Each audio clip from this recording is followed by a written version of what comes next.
আলহামদুলিল্লাহ, মহান রব্বুল আলমিনের দরবারে হাজার লাখ কোটি শুকরিয়া যে মহান রব্বুল আলমিন আপনাকে আমাকে আজ এই পবিত্র জুম্মার দিনে তার এই পবিত্র ঘরে আসা এবং বসার মতো তৌফিক দান করেছেন। এই জন্য মহান রব্বুল আলমিনের দরবারে জোরে সোরে একবার শুকরিয়া জ্ঞাপন করি আলহামদুলিল্লাহ।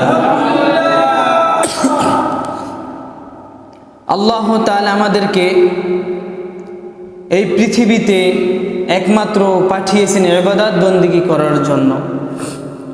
মহান রব্বুল আলামিন কোরআনের ভিতর বলে, ওমা খলাকতুল জিন্না ওয়াল ইনসা ইল্লা লিয়াবুদুন, যে এই পৃথিবীতে আমি মানব জাতি এবং জিন জাতি সৃষ্টি করে পাঠাইছি। তো আমাদের মুসলমানের ভিতর কিছু মূর্খ মুসলমান আছে এখনো, যারা বলে জিন জাতি বলতে কোনো শব্দ নাই। কিন্তু আল্লাহ তাআলা কোরআনের ভিতর বলছে যে আমি পৃথিবীতে জিন জাতি এবং ইনসান মানুষদেরকে পাঠাইছি, তাদেরকে পাঠাইছি একমাত্র কার ইবাদত করার জন্য? আল্লাহর ইবাদত করার জন্য।